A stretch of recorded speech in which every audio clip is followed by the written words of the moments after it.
CPDM CEFC. Welcome everyone to CPDM CEFC Advanced Design and Manufacturing Series. This season is about Azadi Ka Amrut Mahotsav. Azadi Ka Amrut Mahotsav. We are celebrating 75 years of Indian independence, and this season reflects the spirit of the independence and to become self-reliant. To commemorate the celebrations, we are conducting a series of webinars, and today's webinar, the future of electronics and possible roles India can play, is part of it. And we are honored to invite Professor Mayank Shrivastava to address the session and proceed with the webinar. As is customary, and we generally give 5 minutes for all the invitees to assemble. May I request Professor Mayank Shrivastava permission to start the session at 3:35. Professor Mayank Shrivastava? Sure, no problem. Thank you.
Welcome back once again to Azadi ka Amrut Mahotsov, the future of microelectronics and possible roles India can play by Professor Mayank Shrivastava, Associate Professor DESE, Indian Institute of Science, India.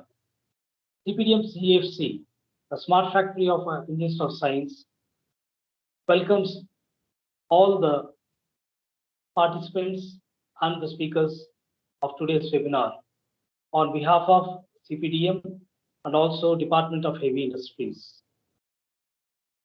May I seek the privilege of introducing the speaker, Professor Mayank Shrivastava. That would become a webinar. Professor Mayank Shrivastava is a faculty member at the Indian Institute of Science, Bangalore, and also co-founder of a company named Agnit, AGNIT, Semiconductors Private Limited. He received his PhD degree from Indian Institute of Technology, Bombay. For his PhD work, he received Excellence in Research Award for his PhD thesis and Industrial Impact Award from IIT Bombay. He is one of the first recipients of Indian section of American TR 35 Award and the first Indian to receive IEEE EDS Early Career Award. Platinum Jubilee Award 2018, Indian National.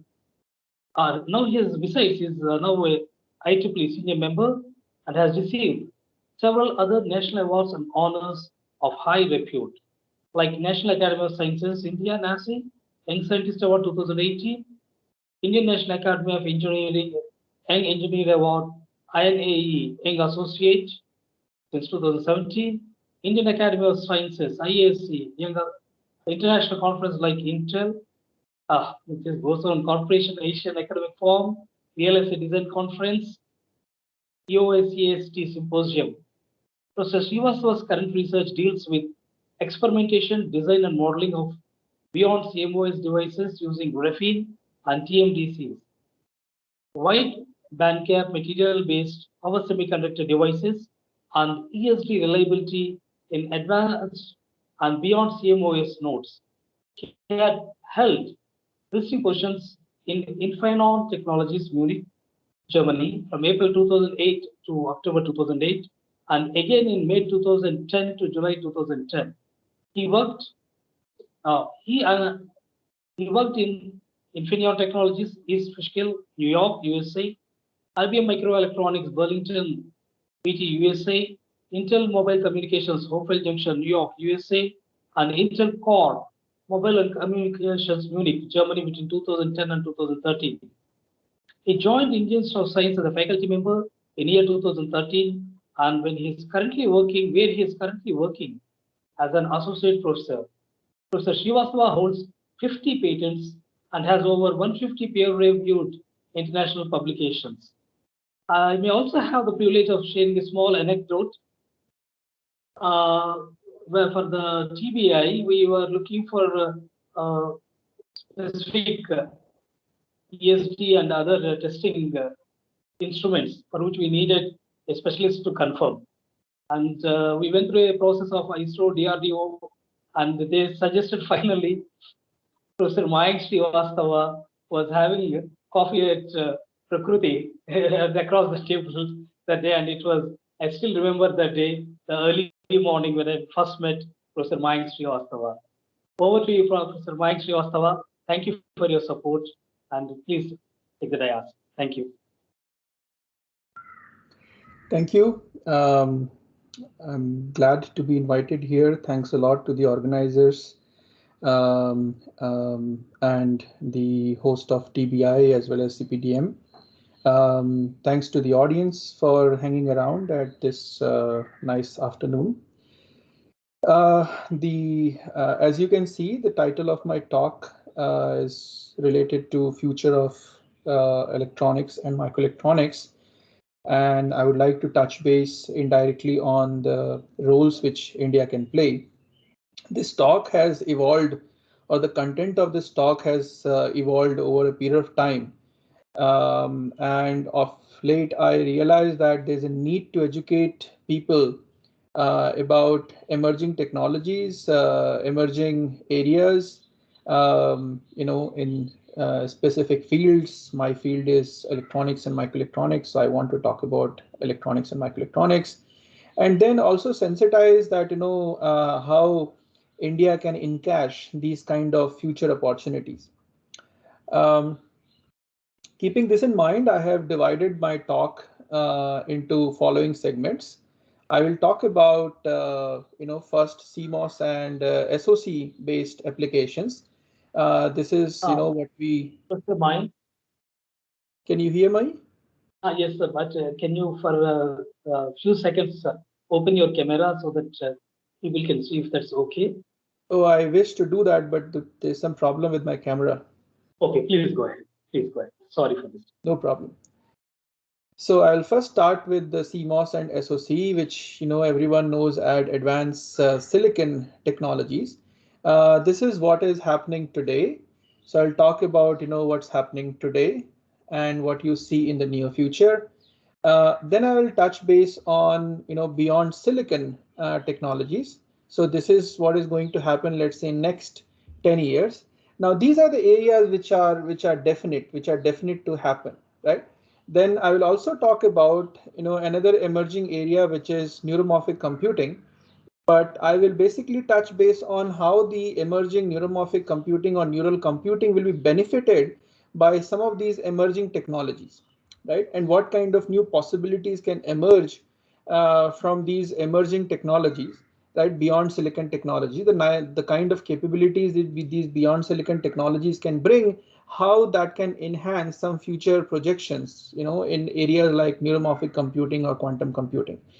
Then I will switch gears. So, this is all about computing, signal processing. From there, I'll switch gear to what is, you can think of this as power processing, and I'll switch gears to another emerging technology, which is wide bandgap semiconductor devices, or wide bandgap power devices. And these are the technologies which are basically setting the roadmap or building the future of the power electronics technology that we see today.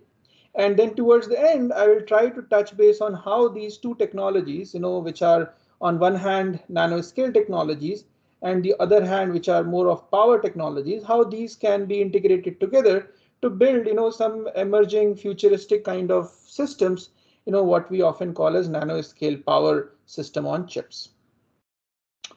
Okay, so before everything, let me set the stage right. Why do we see all these technological evolutions today?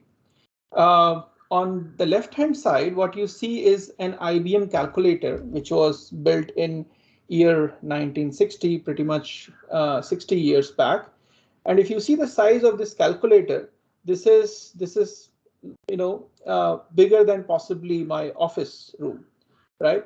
And what it can do, it can just do some basic calculations. Whereas if you see, one of the most advanced, latest laptop cum tablet systems from a couple of years back, which is not more than a kilogram in weight, can do billion times more operations than this particular IBM calculator.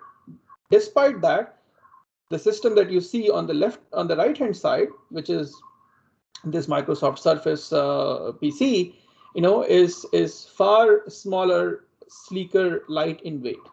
Now, what has made this kind of technological evolution? This has become possible because of the kind of scaling in the electronics technology or in the microelectronics technology that we see. If you remember, in the old days, and you may have seen in your undergraduate books, you would have learned about these vacuum tubes. So in the old age, electronics was built with these vacuum tubes, and many of these things that you see in the previous slide had greater contributions in terms of vacuum tubes. But then these vacuum tubes were transformed into what were called these discrete transistors.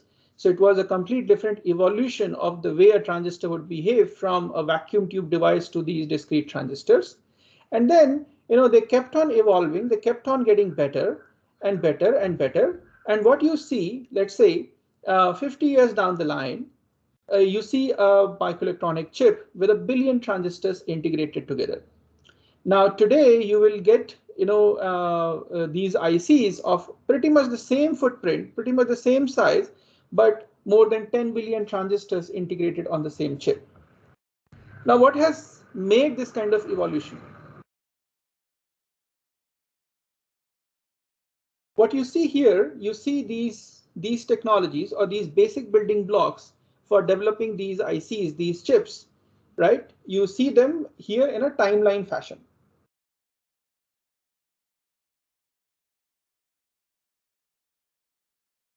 Okay, so you see the vacuum tube, which came in the early 19th century. Then you see these transistors, then you see these integrated circuits. And when I left Intel, around that time, we were working on 14 nanometer FinFET process. And the technology was all the way from, something which was of the size of, a millimeter or more than a millimeter to a size which was close to 14 nanometer, right? Now, if I zoom this further into last, I would say 10 years, the technology has matured from what was called 45 nanometer earlier, which was the standard textbook like MOSFET that you would have seen, to what is known today as ribbon FETs, where inside one 3D channel, you have many ribbons, right? And thereby you can pack many transistors inside a very small volume. Right? Now, this is all up to year 2020, 2021. Recently, Intel and IBM announced their 2 nanometer and 1 nanometer processes where you would have seen those ribbon FETs where, in a very tiny volume, in a very small region of few nanometers, you could pack lot more transistors, lot bigger, current driving capability than what was possible in the older times. However, now there's no clarity what is going to happen in future. What is going to happen, let's say, beyond year 2025. Whether it is going to be, nanowires, whether it is going to be tunnel FETs, these are all, futuristic projected technologies on which a lot of research has gone in. Or another dimension of these materials, these applications are basically these two-dimensional materials. It is not clear whether two-dimensional materials will happen in 1 nanometer node or which nanometer node. But of course, it is clear that these material technologies will certainly replace silicon sooner than later.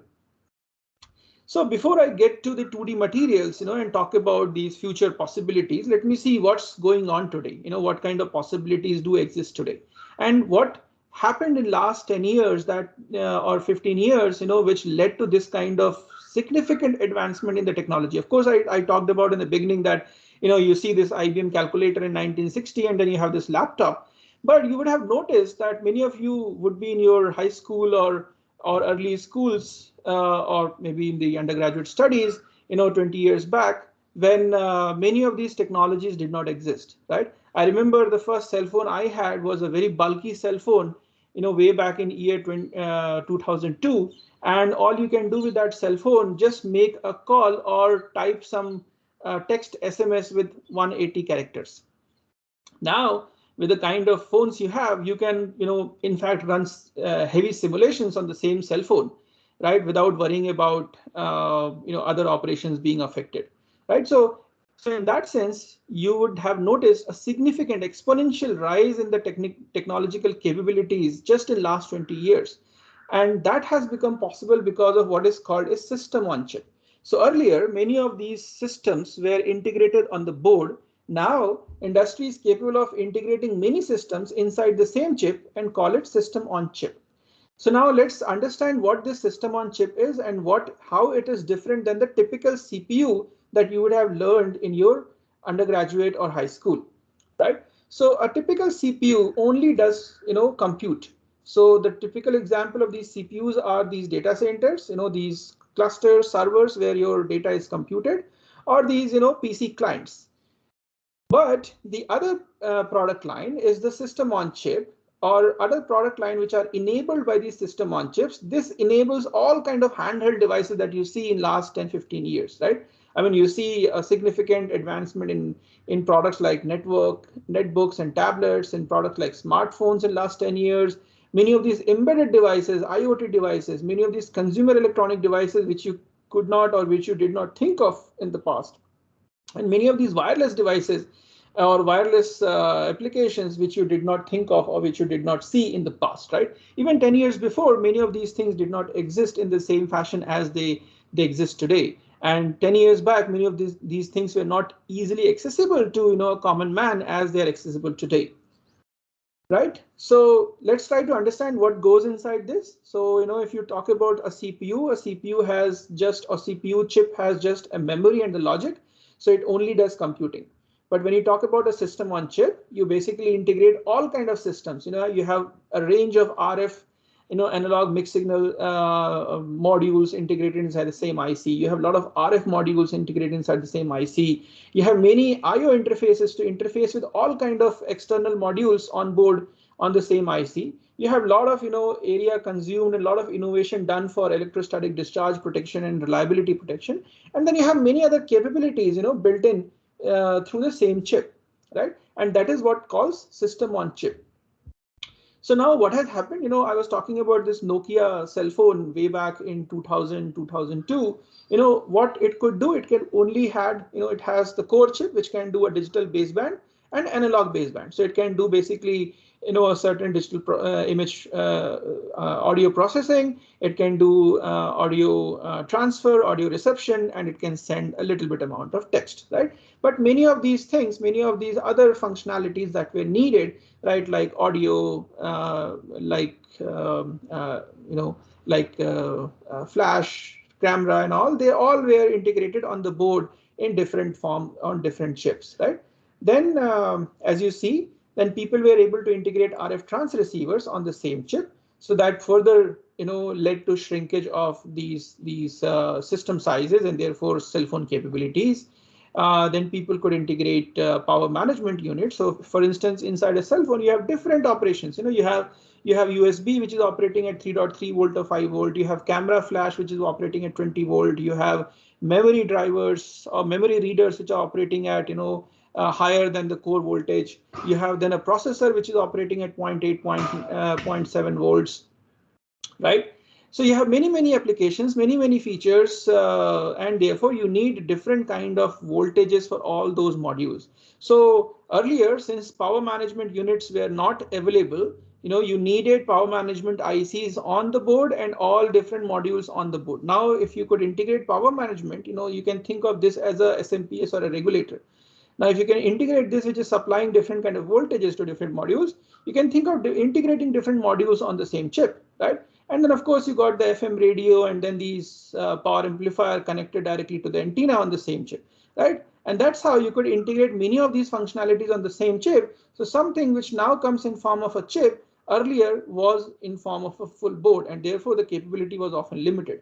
Now, of course, the compute capability also increased, the graphics capability also increased, and therefore you see the kind of cell phones that you see today with which you can do even professional video recording and professional, work and many other things that you can do today, which were not possible earlier, right? So that's what I have tried to integrate here in this. So what it has enabled many of these features here, which were, not present in its full capacity on the same board, and B, now are present, they all are present inside the same chip, and therefore they enable these kind of cell phones.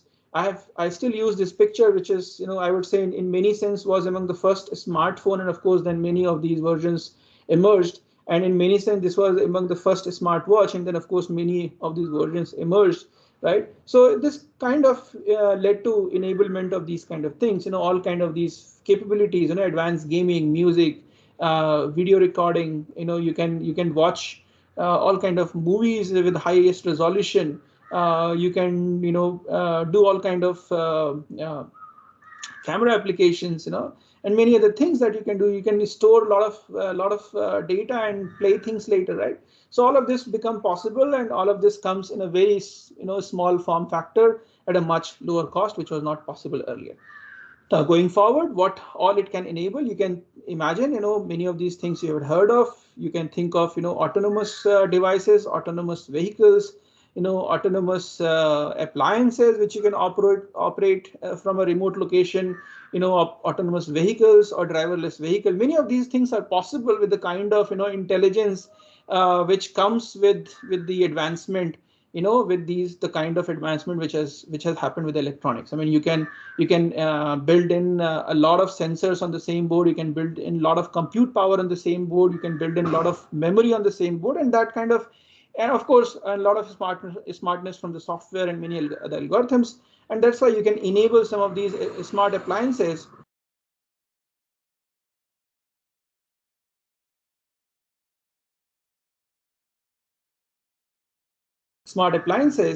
right, that one would just think of in the older times. Right, so this is one nice picture which I found at the source, and this kind of tells how the future could be, where everything is integrated with each other, where the compute happens at a remote location, the cloud is distributed. You may think of having your computation at your Wi-Fi routers. Maybe all the Wi-Fi routers are interconnected to each other and offering compute power in a distributed cloud fashion, right? And your devices may be offering this compute capability, compute resource to the entire network, right? So this kind of shared, highly interconnected network where everything runs pretty much autonomously in an intelligent fashion is what is expected to be the future, with the advancement of the technologies that we see today. Now let's try to dig a little deeper and try to understand that where we are stuck and what all can happen in the latest technologies today. And also I'll try to touch base on what my group has contributed in this direction. So let's say if you talk about a CPU process and how the SoC process becomes complicated. So if you talk about CPU process, a CPU process just requires a 1 volt or sub 1 volt operation. And in terms of device capability, just a digital operation, just a switching operation. So you don't need to put that much effort in developing a CPU process. However, the catch here is that the CPU process changes every 1.5 to 2 years. That's why you would have heard about the Moore's law, and you would have heard about the new processor technology coming in, because these things are easy to develop. You can advance them faster.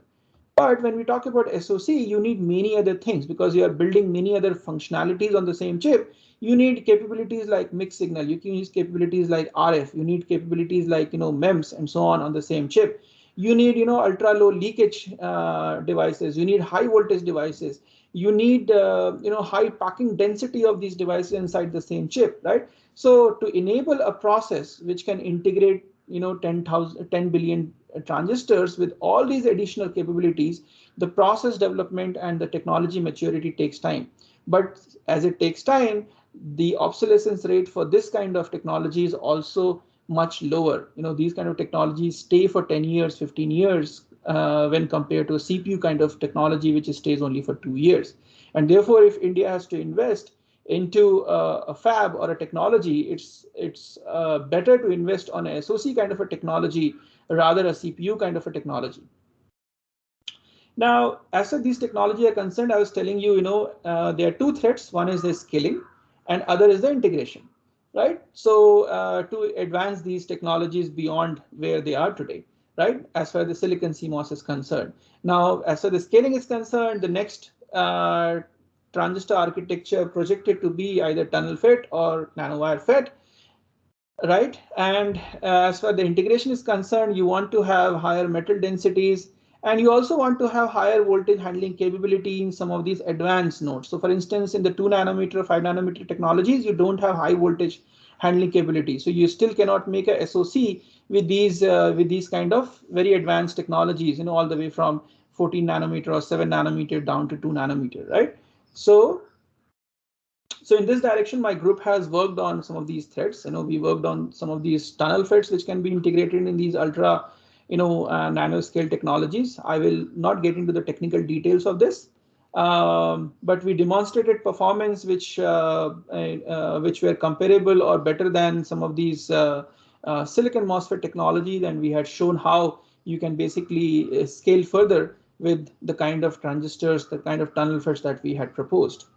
The other thread we also pursued was this high voltage MOS. High voltage MOS has many issues. I will not get into the technical details of these issues, but the point I'm trying to highlight is that many of these issues, even for the international community, it took 2 decades to understand those issues before they can start addressing them, right? So when you try to enable these kind of high voltage devices in any technology, they always take this kind of longer development time, longer learning period.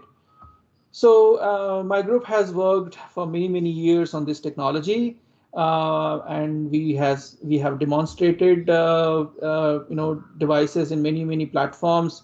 I'll skip that part. We in fact transferred a technology to Intel. Many of these devices, if you can strip down many of these devices that my group developed, you will find them in Intel chips. And very recently, we transferred this one, to Intel, where we demonstrated how to do these high voltage devices in a FinFET kind of a technology.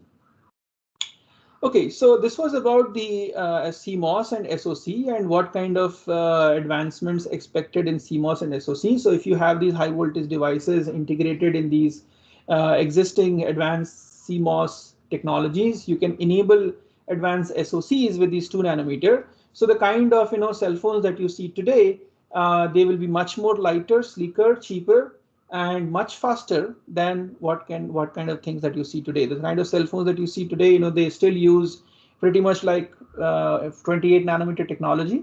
And if the advanced FinFET nodes enable these high voltage and other elements which are required for SoC, which I had shown you in one of this chart, right? Then you can imagine having these cell phones based on FinFET process or nanosheet process. And as you know, that the FinFET process or nanosheet process is far better in terms of the performance compared to the 28 nanometer, and therefore you can expect far better computing capability and other capabilities in upcoming cell phones and handheld devices and IoT and tablets. Now let me switch gears. So this is about what's going to happen in near future. Let's see what's going to happen after the silicon has saturated, right? So now there are 2 threats. One is graphene electronics, other is the flexible 2D chips, but I would just say 2D materials. Okay, so broadly, what graphene and carbon nanotubes are. So graphene or carbon nanotubes are basically this is the fullerene structural family of carbon allotropes, right? So this is what you call graphene. And if you fold it, in this fashion, what you get is carbon nanotube, right? So now, if we talk about graphene has the highest mobility reported.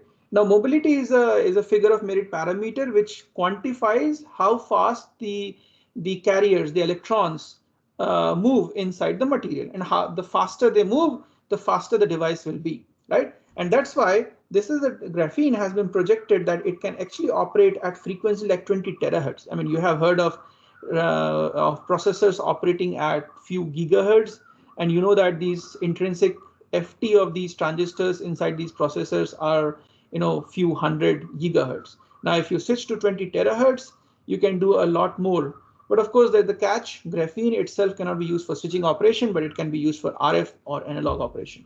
Graphene also has very high thermal conductivity, in fact, reportedly highest thermal conductivity.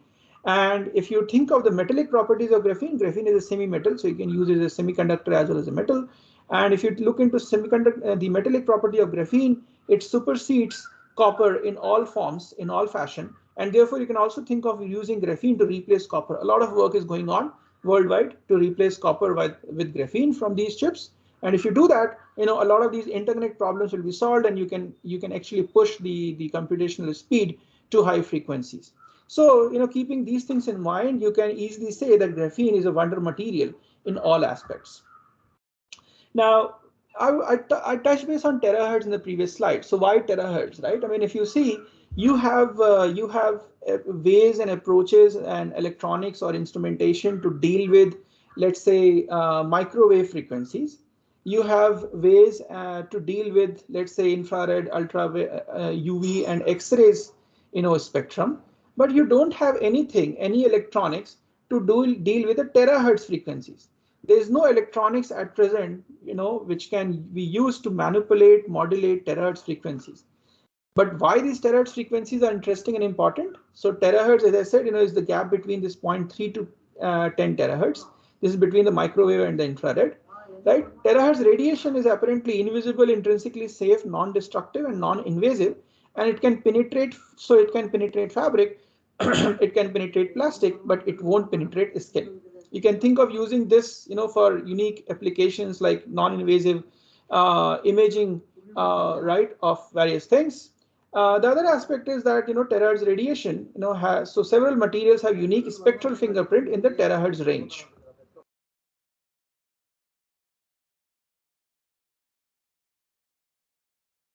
Okay, so now, so as I said, about the imaging and the spectroscopy application, you can think of the imaging this kind of thing where, let's say, a person has this concealed weapon, and you do this imaging without letting the person know, right? So you can uncover a concealed weapon on a person remotely, or you can also spectroscopically detect dangerous non-metallic substances or plastic explosives, right?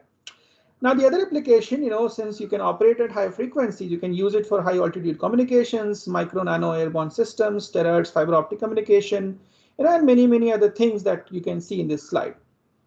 Now, what is missing? The missing part is the technology for electronics to control and manipulate the terahertz radiation for imaging, sensing, and communication, right? So in this direction, there has been worldwide effort. And in fact, a similar program exists in IISc as well, where we were working on developing terahertz, technology with graphene.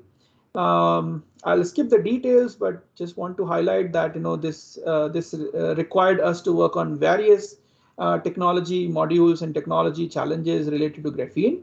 And with working of that, we could record high performances, and performances, in fact, better than the record high performance reported earlier by IBM. This is the kind of technology we reported a couple of years back. Now, this was about the electronics, but graphene can be used for many other things. Graphene can be used as a good heat spreader. So graphene is, as I said, it has very high thermal conductivity. So you can use as super thermal conductors. You can use as nice heat spreaders in any electronic system. At present, the heat spreading is done by graphite sheets. So if you open your laptop or tablet or cell phone, you will find a thick black layer everywhere in your package, in your cell phone or tablet package. That black layer, that black thick sheet is nothing but the graphite, and the graphite is used to spread the heat and ensure that the heat is uniformly distributed across the entire board rather being localized at certain regions. And that's where you can replace graphite with these graphene based heat spreaders. So these graphites, which are expensive but also cost a lot of weight, but if you replace that with graphene being one atom thick, can result into a massless heat spreading system. Now, graphene, interestingly, also has very nice EMI shielding property. So you can also use graphene for shielding EMI radiations. And this becomes interesting because if you again open your cell phones, laptops, and all, you will see a lot of copper or metal, casing or whatever for shielding EMI radiations, and also a lot of EMI filters on board, right? So now this also adds to weight, but if you replace that with graphene, so one monolayer can give you 3 dB shielding, which means if you need 30 dB shielding, you just need 10 monolayers, right? And so you get a massless EMI shielding sheet. Of course, these technologies need to be developed, right? These are the potential, these are the properties, but these technologies need to be developed. Graphene is transparent to light, so you can think of developing transparent electrodes with graphene. And one of the biggest challenge in developing these transparent displays is that the missing transparent electrodes. So you can think of using these the graphene layers for transparent electrodes and thereby developing these transparent displays.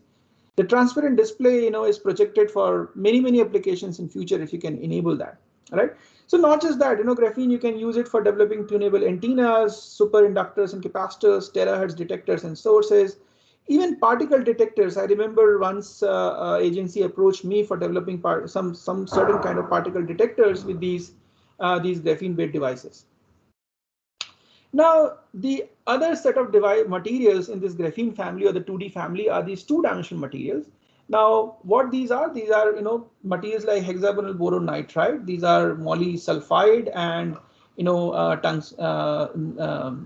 moly selenide, and then you have tungsten sulfide, tungsten selenide, you have phosphorine, and of course, in fact, there are more than 700 such materials discovered so far which are thermodynamically stable. But of course, as far as the technology development efforts are concerned, are pretty much at present focused on MOS2 and WS2 or WSE2.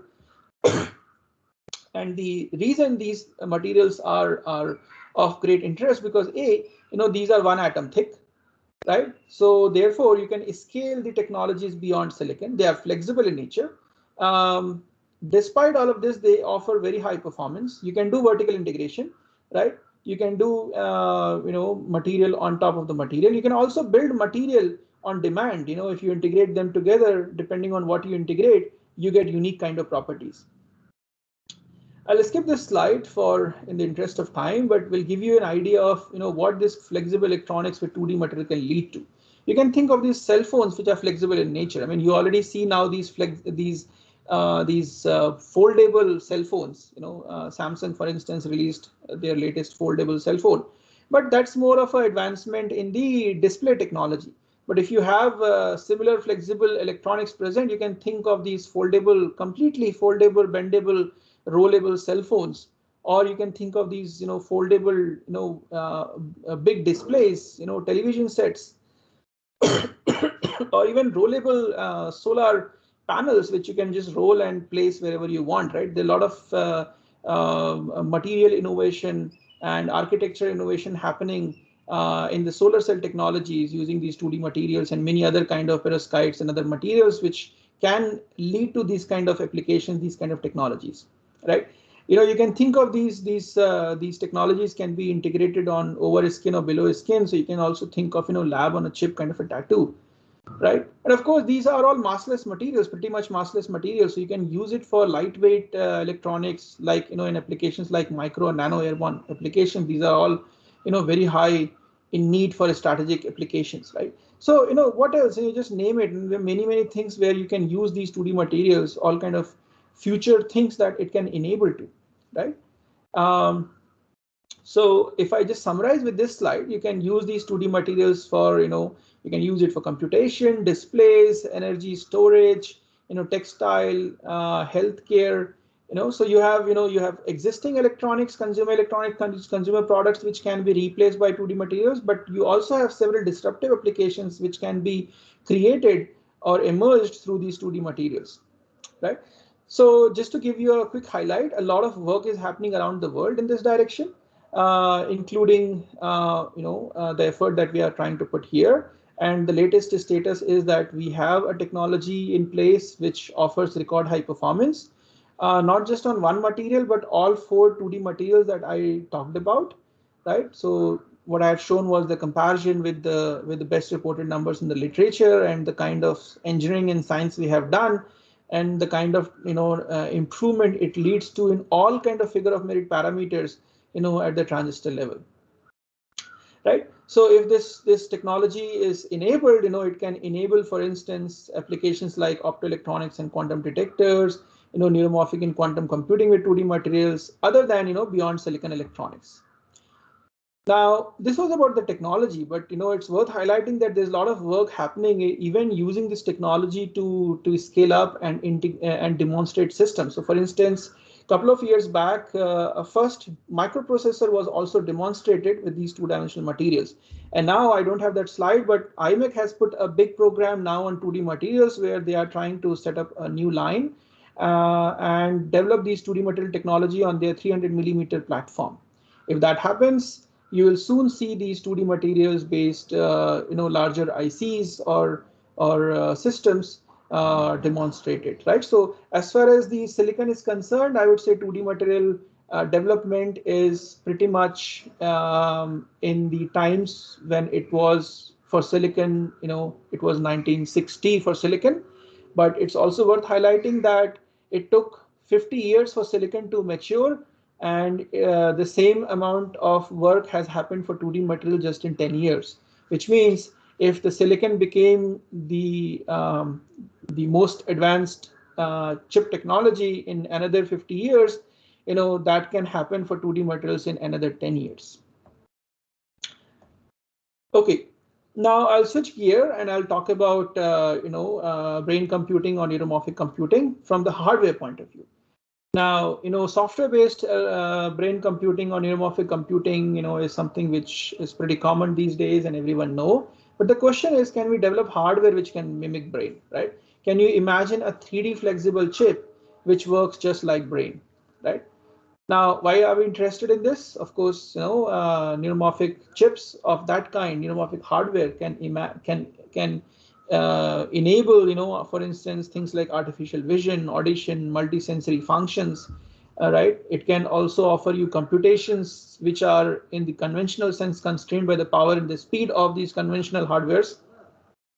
It can offer high dimension noisy sensory data processing. I mean, there's no way today that you can process high dimensional, noisy sensory data like our brain processes. So that kind of compute power it can offer, which the conventional computers cannot offer.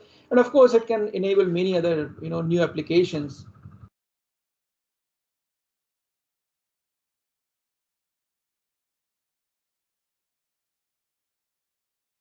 Like sensor networks, self-driving automobiles, robots, medical imaging and whatnot, right? Now, if I get to the crux of this, before I justify that how it is possible with 2D materials, in the core, you are basically, when it comes to hardware, you are basically building these mathematical blocks using the circuit application, right? So you know that you can develop weights on chip, you can develop adders on chip, you can develop comparators on chip, and a couple of other things that are needed, that is that is shown in this kind of architecture. They all can be developed on chip, right?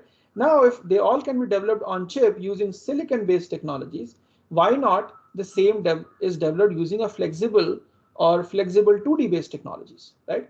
Now, why this hardware is needed? Again, to sensitize. Let's say if we talk about our human brain, we have 100 billion neurons. They all are connected to something like 10,000 other neurons, which means it's almost like 1,000 trillion synaptic connections. That's pretty much equivalent to 1,000 terabyte of memory. To give you a feel for it, recently there was an exercise where 82,000 processors were used to run 1 second of brain activity. And when these 82,000 processors were used just for simulating 1 second of brain activity, the computer took 40 minutes, right? So that's the kind of gap we have between the actual neuromorphic hardware versus the emulated neuromorphic compute system with the advanced supercomputers today. So now, keeping this in mind and keeping this complexity in mind, and using this 2D material based flexible electronics platform, can we imagine developing a brain-like chip which is flexible and 3D-like brain, right? Now, let me switch gears completely from what was all nanoscale here, which was for compute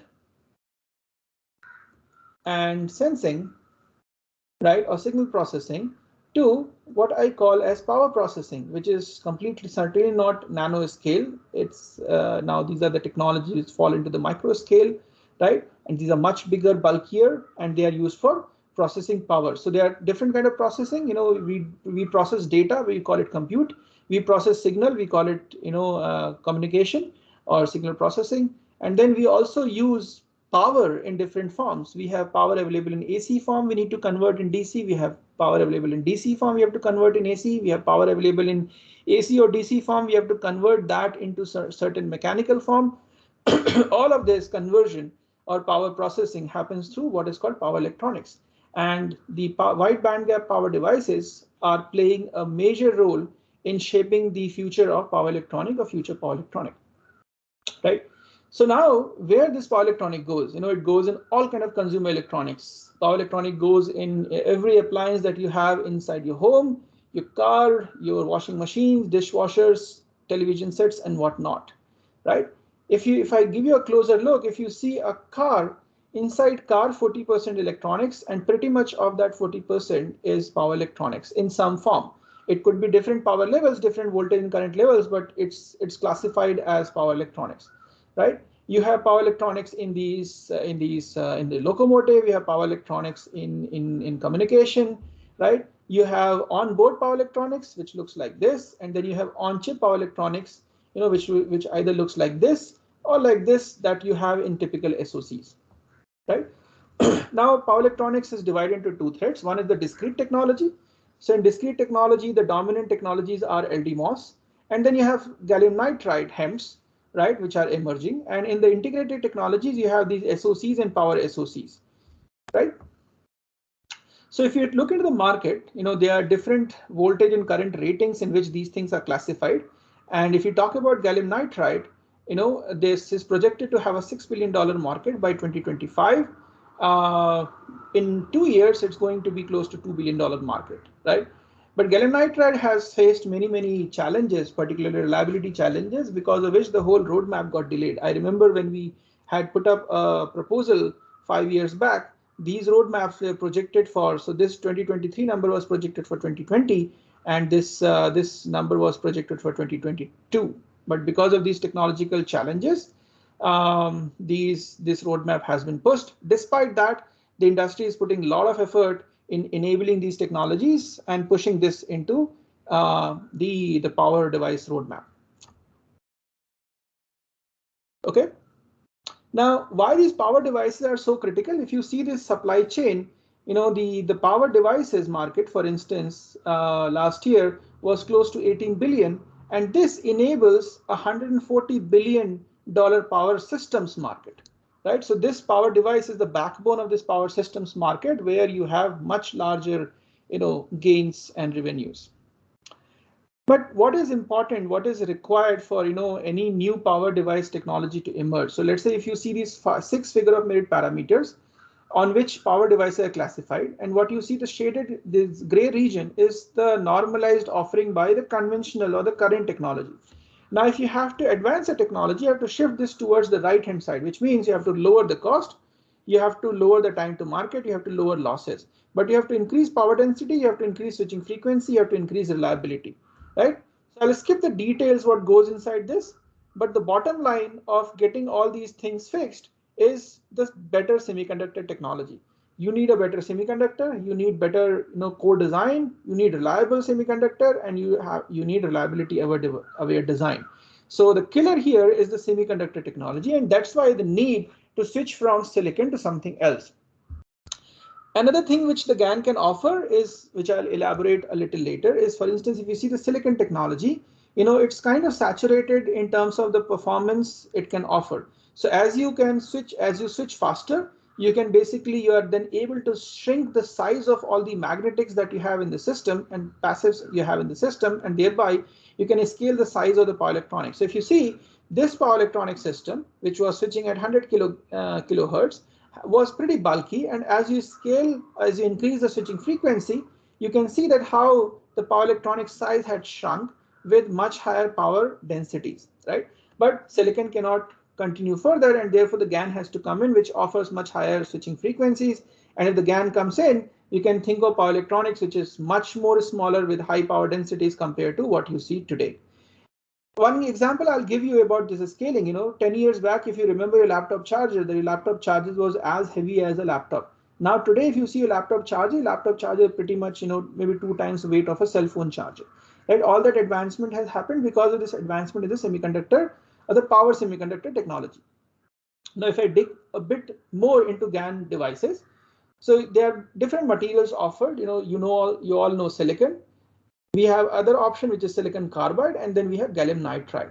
Now, why GaN becomes interesting? Because if you compare, one of the figure of merit parameter, the switch resistance versus the breakdown field, the GaN offers much higher breakdown field for any given switch resistance, right? This makes the operation faster, but then there are other aspects as well. You can use GaN and operate it at high junction temperatures, and it leads to smaller magnetics passives.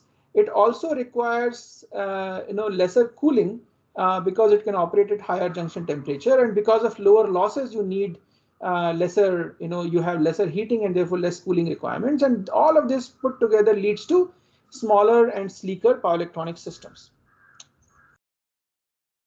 But the catch is the GaN is yet not fully commercialized. Therefore, there's a great scope for technology development and research in this area.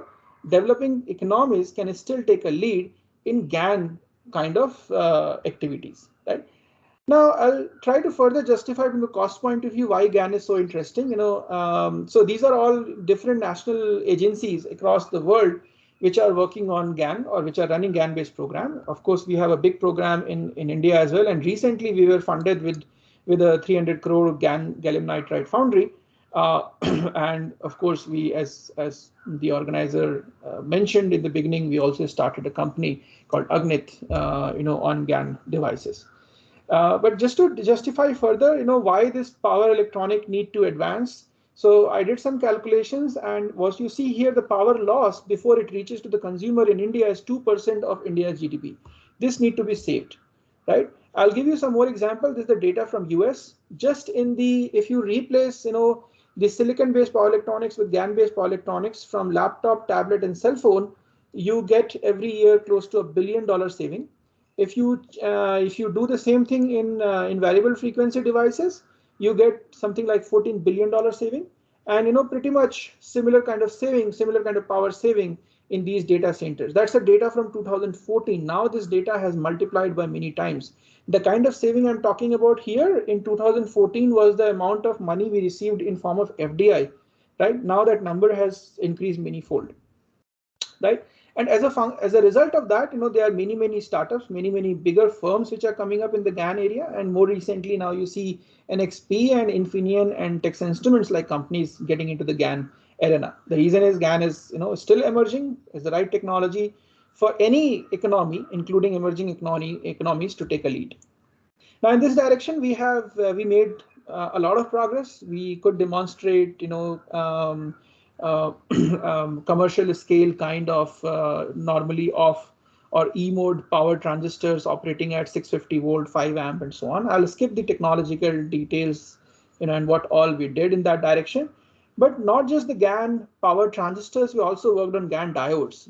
I mean, you need for any power electronic system, you need both transistor as well as the diode. So we worked on both, right? And recently DST released a press release where they appreciated our effort in that direction and had highlighted the kind of advancements we have made here in IISc. Okay, now I'll switch gear further to the last thread, which I call nanoscale power SoC, where the idea is if we can bring the advancements in the nanoscale or the nano segment and the advancement in the power segment and bring that together, right? So here, what the area called is power SoC. Power SoC basically uses or tries to implement the power electronic architecture inside the same chip. Typically on a chip, you have the silicon-based DSPs, controllers, gate drivers, and so on. And then you have this big silicon-based power MOS, all integrated on the same chip. Now, if I change that concept with a GaN-based power MOS, while rest everything the same, I can think of integrating everything in a much smaller area, and thereby I can reduce the cost by a factor of 4 or 5. If you open a LED bulb, you will see a small power electronic system inside that, right? You can think of that power electronic system, which typically cost $3 to $6 each. You can think of replacing that with a power electronic chip, and that chip would cost you less than $1. So you can think of saving a lot of money by converting this board level system into a power electronic chip, right? And now towards the end, I'll say that, what if we integrate GaN with these 2D materials? So this is another concept which I patented some time back. If you integrate this kind of concept where the controller and the processing is done with 2D materials, the heat sinking is done with graphene, the capacitor and inductor is done by graphene, and then you have power switching done by GaN. All of this integrated together on the same chip can offer you manifold enhancement in the power electronic on-chip performance compared to what you can see today, right? So let me summarize and conclude what I talked about, future and next generation electronics. I told you that the CMOS is going to evolve into flexible and variable kind of electronics, possibly with 2D materials. I told you that these 2D material and flexible 2D material technologies can potentially enable these flexible brain synapse chips. I told you about the power electronic technologies, which will emerge into integrated power electronic technologies sooner than later. Plus, far more miniaturized power electronic technologies with emerging GaN kind of devices. And of course, terahertz and optoelectronics are other emerging fields which can also be enabled by these kind of new material technologies, right? Now, this is going to have over $100 billion market in next 10 years. Industries see this happening, and that's why industry is putting a lot of effort on this. As far as the silicon CMOS and silicon power is concerned, we kind of missed the bus. But when it comes to next generation electronics, next generation technologies, where we don't have to rely on previous generation learnings and failures, we can jumpstart. What these technologies are, these are graphene, GaN, and 2D. It's a very different ball game. As I said, it doesn't depend directly on the silicon failures. Plus, these can enable disruptive technology and products. You don't have to worry about whether it can replace the existing silicon market or not. All you have to do is, jump the roadmap and try to take a lead. With this, thank you very much, and I'm open to your questions.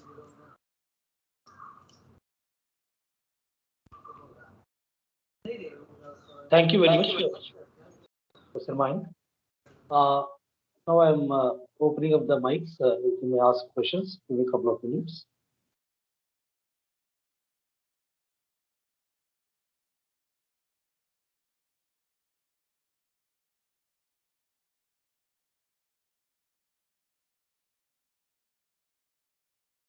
I have opened up the session. You may raise your hands and we will proceed. Mr. Vishal Valoria, please go ahead. Hello, am I audible? Yes, Mr. Vishal. Excellent talk, Professor Mayank. I have a query that can you comment on the stability of these 2D materials? Sure. These materials are thermodynamically stable. So if you leave them even in ambient air, nothing happens to them, right? Okay.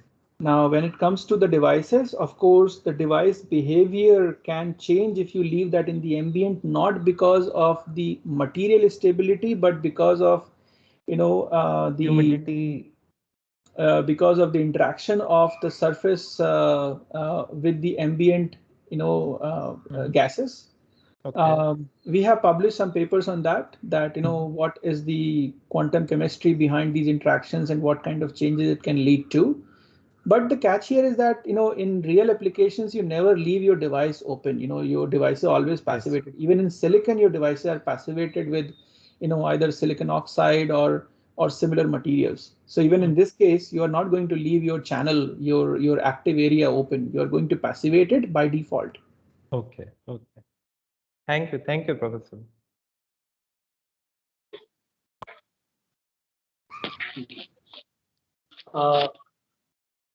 Sir, I myself have a question. It's more about the market opportunities and things. May I go ahead? Yes, please. We know that we missed the silicon bus.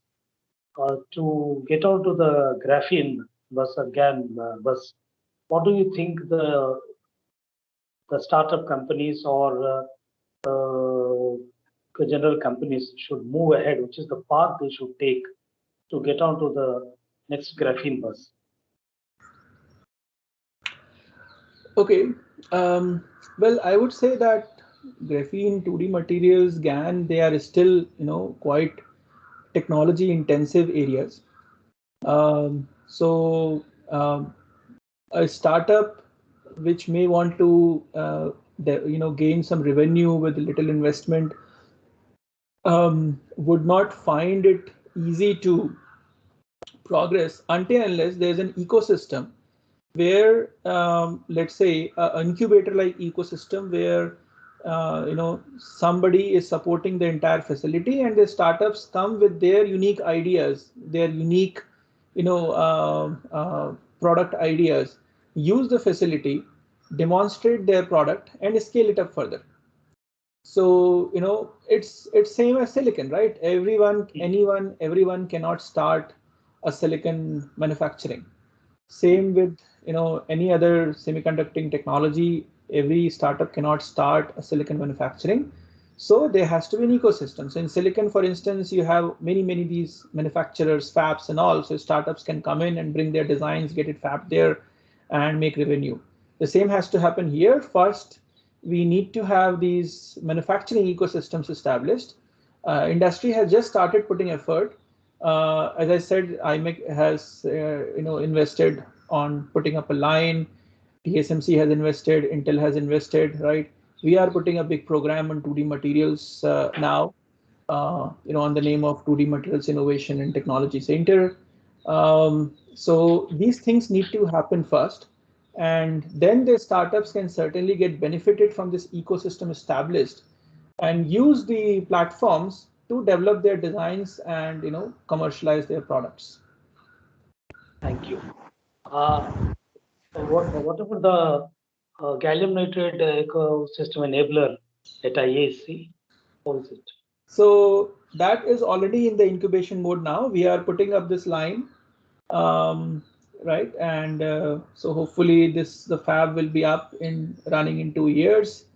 And then, once we have a process matured, the designers or other startups can come in and use this facility like any other fab and, get their designs or develop their products and commercialize it. Thank you. Thank you very much. Mr. Utsav Kundu. Yeah, first of all, thank you so much for this very interesting presentation, Professor. And I am from electrical department and I work in the area of power electronics. So I have a small question on magnetic integration inside the IC. So you were mentioning you already had some attempts on that. So I want to know what is the kind of power rating we can target for those kind of approaches. Okay, well, I would say that I may not have these numbers at my fingertip, but there are two problems. As much as I understand, I'm not a magnetics guy, but there are two problems. The on-chip magnetics does not offer you high Q as the off-chip magnetics can offer, right? So on-chip magnetics are not really suggested for power electronic applications. Even these power SoCs that you see, right? Their data sheets will tell you to use an off-chip magnetic. You won't see an inductor inside. On-chip inductors are there, but they are used for a very different kind of low power applications, right? And often low frequency kind of applications. But when it comes to power, whether it's RF power or power, nobody uses on-chip magnetics.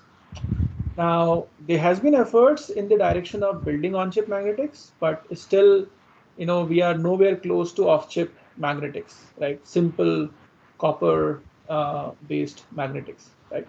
But the efforts are in this direction. Like people are trying to use graphene for building these on-chip magnetics, right? But still, we are nowhere close to what an off-chip magnetic or the current magnetic technology is present, right?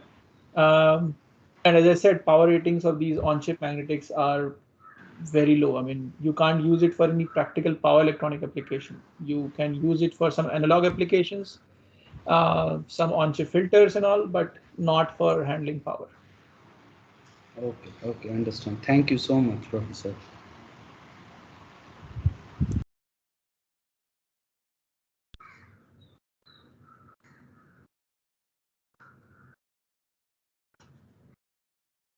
Yes, Trek. Anish Bikal, go ahead. Hi, Professor Mayank. It was a very interesting talk.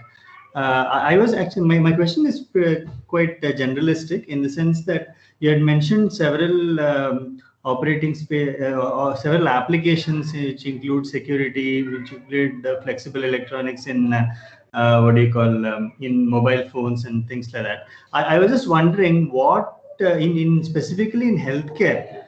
Is there anything that you would like to highlight which would be uniquely solved by a gallium nitride or a graphene based technology, which is currently a limiting factor? For example, in CAT scans or in benchtop X-rays in future, maybe, and things like that. I'm just trying to see whether there are any unique areas which might be what do you call, specifically contributed by the GaN and the graphene technologies? I mean, as much as I know, there are efforts in the direction of developing these terahertz imaging cameras. People are trying with GaN as well as graphene-based transistors. Now, if these terahertz imaging cameras happen, you know that you can do a lot with these terahertz radiations in medical imaging field, right? Then the other thread is basically these bioimplantable kind of electronics. And if the bioimplantable electronics is also biodegradable or flexible in nature, that's far more advantageous compared to the current technology that you have using silicon and all. In that direction, 2D material certainly has a potential, but I would say, developing electronics which goes inside body is possibly the last stage in any technological evolution. And before that, the technology has to be tested for many other things, right? First, one has to ensure that it doesn't kill machines. Then only you can ensure that it will not kill human. Thanks, Professor Mayank. Thank you very much. Thank you very much.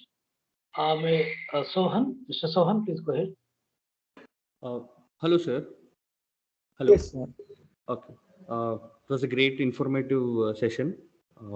And my question is specifically on, we know that graphene is being used, or there's a larger hype on the sensing part of graphene. I just wanted to know what are the application in emitter when it comes to as an emitter. Is there any application, and how it is being used, or it is being foreseen to be used? Thank you. So what kind of emitters? Let's take in terms of ultrasound sensors, in that the emitter as a in ultrasound sensor, ultrasound devices. Sorry. Mm-hmm. So because well, it has, to the best of my knowledge, this branch has not been explored. But I mean, I remember once I had a discussion with a few people from an industry where they were interested in these audio transducers to be built with graphene. And if I say, based on our discussion, technically, yes, these acoustics can be developed. These transducers can be developed, but these are all, I would say, ideas on paper, not much effort in that direction yet. A lot can be explored and a lot has to be exploited with graphene yet. Okay. Thank you. Thank you very much.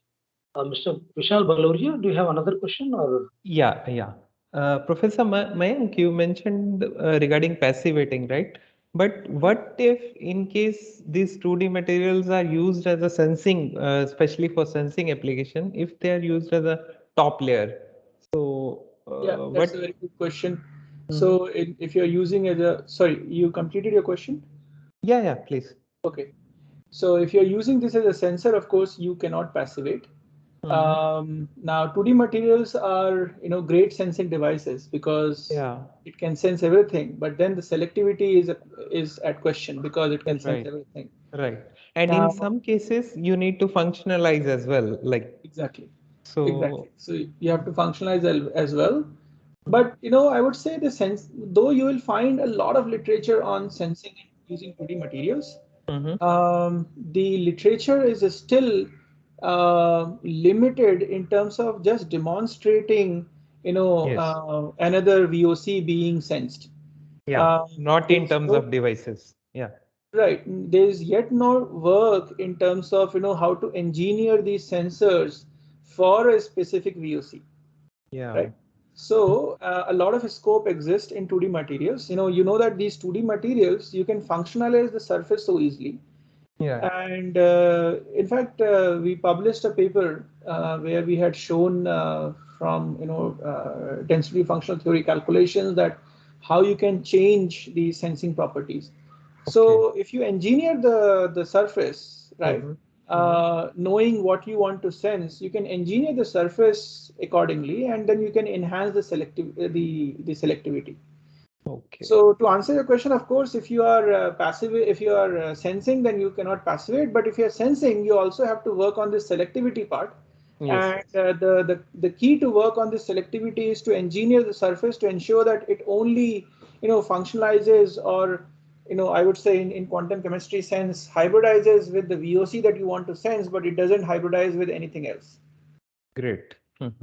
And one more, this GaN fab will be coming up in Sense itself, or somewhere outside the...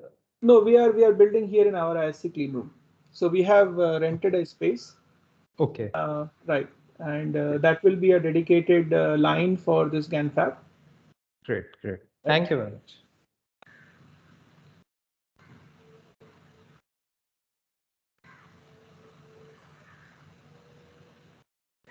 Yes, Sohan? Now, my question is regarding the manufacturing process that we are being using. When for the first time, when Andre Gim and Coste Novosel, I think if I'm not wrong, they were the ones who were awarded Nobel Prize. They used Scotch tape for a physical exfoliation of graphene. So I'm just curious if what kind of methods are being explored, because the purity of graphene is a huge challenge right now. I know that CVD is being used and chemical exfoliation is also being used. So the process that we use currently, which is scalable and industry scale, is the CVD method, right? So the numbers that I demonstrated, they were demonstrated with a CVD grown graphene on a large wafer. We demonstrated record high performances as well as 50 gigahertz kind of transistors. So they all are with CVD, and CVD is the method which is followed for all, which is going to be followed for all, these 2D materials, right? And if let's say in 2D materials you use MOCVD, you get much better material quality. In graphene, we anyway get much better quality, after all the optimizations and learnings being done. Now, about the Novoselev's and Andre's research that you talked about, right? The Nobel Prize was given for demonstrating, first two-dimensional material being thermally stable at room temperature. Of course, they exfoliated with Scotch tape, but the Nobel Prize was not for, exfoliating by Scotch tape or any process. It was actually for first demonstration of something which was theoretically predicted to be thermodynamically unstable, however, being thermodynamically stable under room temperature conditions.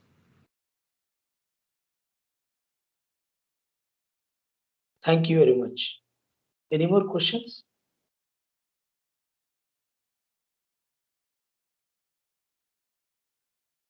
Okay, if there are no more questions, may I have permission of Professor Mayank Shrivastava to close the session? Yes, please. Thank you very much. Thank you. CPDM CFC Smart Factory, Department of Heavy Industries, Indian Institute of Science, CPDM TBI KTech. All thank all the participants, and our special thanks and gratitude towards Professor Mayank Srivastava for conducting this webinar. Thank you very much. Azadi Amrut Mahotsov continues, and we end this session here. Thank you. Thank you.